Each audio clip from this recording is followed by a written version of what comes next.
If you want to make money online, but you're unsure how to monetize your skill set, then in today's video, I'm going to show you exactly how I monetize my skill set with writing and have now built a 7-figure business around it. So my business has gone through several different evolutions to get to the point that it is today. But around 4 years ago, I was really great at writing. It's what I went to school for, and I had a dream. I was like, I would love to be able to write from home, and at the time I wanted to make $50,000 a year. Okay, this was 4 years ago that I said this, right? To today where I am now, and I run a team, and I've expanded, I've used this to expand this skill set to where I am now, and I've worked with like over 300 women to help them in their business as well. But regardless of your own skill set, I'm going to be sharing with you today how to take that skill set and then turn it into a business that you can make money with month after month. So to give you a short synopsis of the evolutions of my business and kind of where I first started to where I am today. I was really great at writing, and so I needed to find a market that would value my skill in writing. And so what I decided is, hey, why don't I go into sales writing, which is essentially copywriting? And I started as a freelancer in copywriting, okay? And so I got my first freelance jobs within that, and then I started having companies, right? I had my niche at the time was usually with health and wellness companies. I worked a lot with supplement brands, actually. And they started seeing that my copywriting, what I did for them, actually increased their sales a lot. And so then they started asking me for help in other areas with organic marketing. And pretty soon I was actually becoming more of an organic marketing strategist for companies, as well as I even started doing some like paid advertising for some companies, right? And so I went from writing to sales writing to expanding my skill set to just overall kind of marketing strategy, to then I started having individuals who were maybe like dietitians, therapists, coaches, etc., started approaching me and wanted help with getting more clients. And then that's where I am today.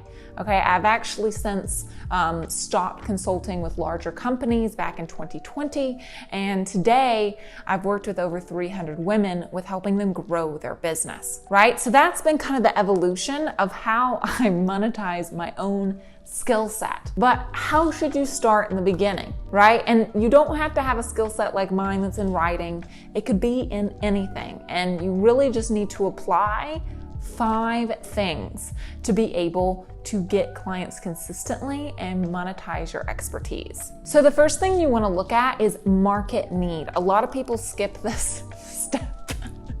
Okay, they don't look at market need and they're just like, oh, I'm just gonna start a thing and this thing, and they don't really see if their skill is needed. So for instance, I really loved writing, and I probably really loved writing, maybe not so much that was sales focused at the time. Now I love what I do, right? But I didn't think that I really wanted to go into sales writing that much. I probably would have gone into like fiction or something like that. My degree is in English literature, everybody.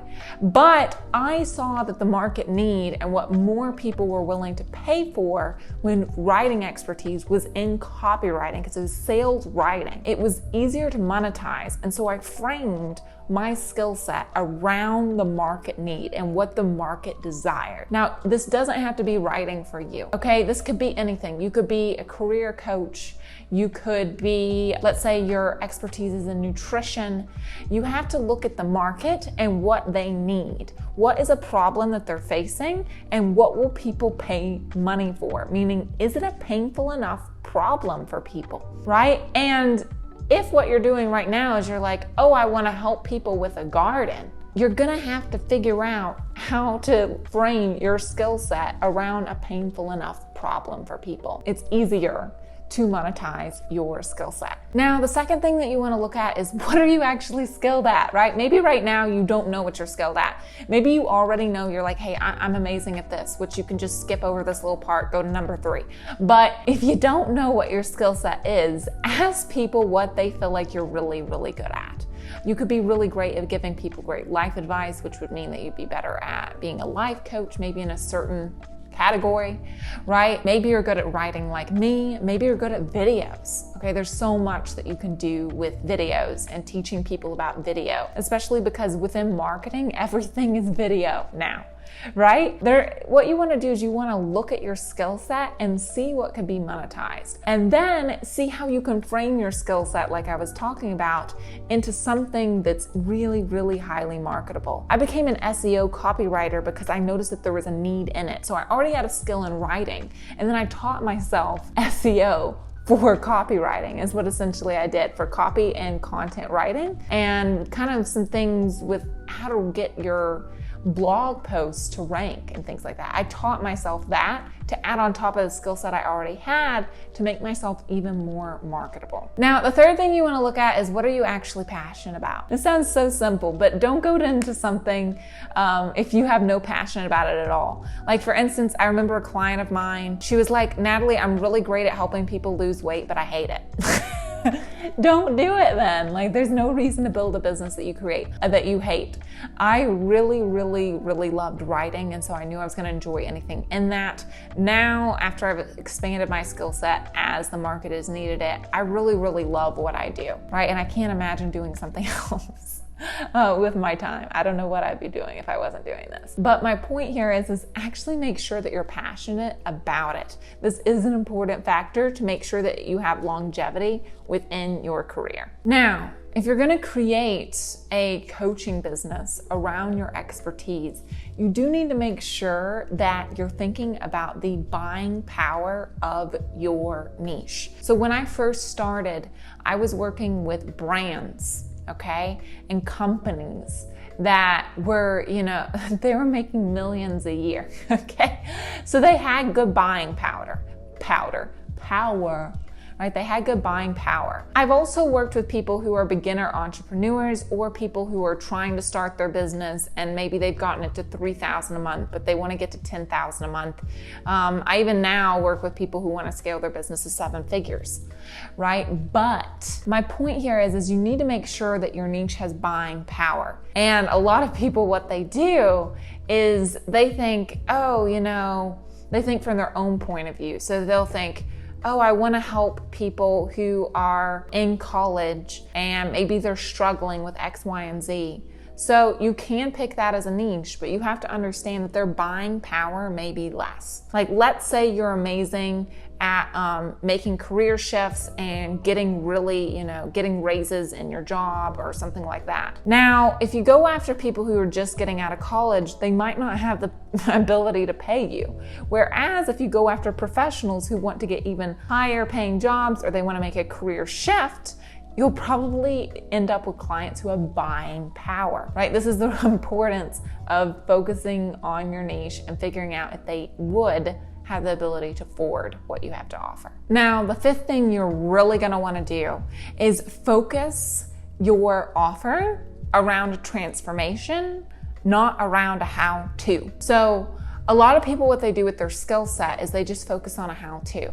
Like, I could have sold something where I taught people how to write a resume, okay? Or how to write a blog. It's like, you could sell that. It's not going to sell for very much, okay? Because how-tos are Googleable, and people don't buy Googleable things, okay? They buy outcomes. So for instance, instead, when I was doing copywriting, I sold the outcome of increasing people's sales, right? Today, I sell the outcome of building a 6 and 7 figure business, right? I don't sell I'll teach you how to be able to write an Instagram post. Like, that's not what I'm selling, okay? Like, I could sell that for like $4 as a PDF.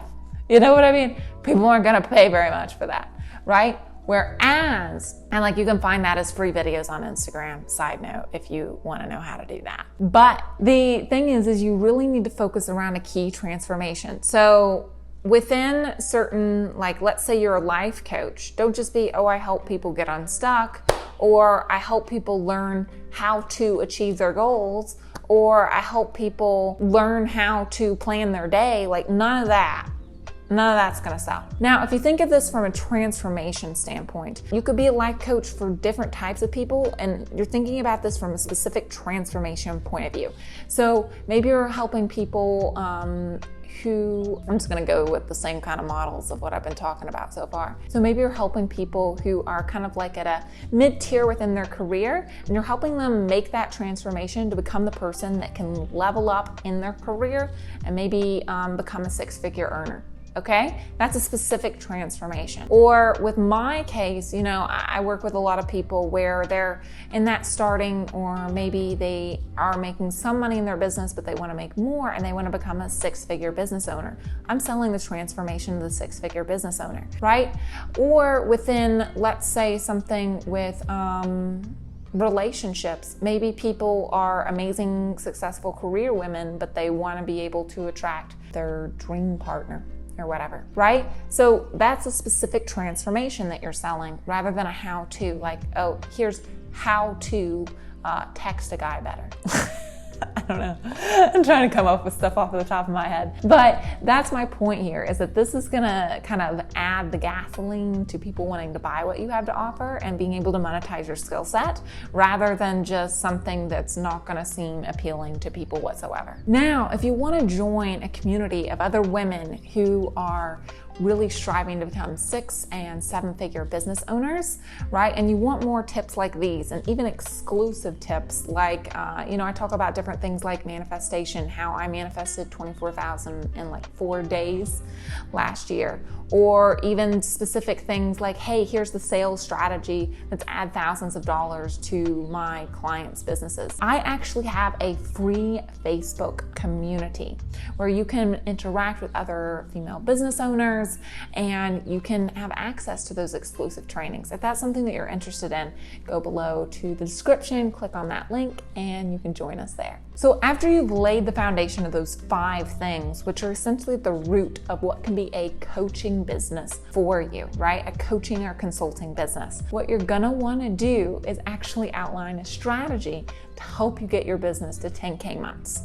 And you're in luck, okay? Because I actually put out a video on that exact topic and how to get your business to 10K months in 90 days. So if that's something that you're interested in, I will put it in the cards up above and you can just click on that in the cards and go ahead and watch that video as well. All right, everybody, I hope this video was helpful for you. If you did enjoy it, be sure to like this video, subscribe, hit that notification bell because I put out new videos just like this one.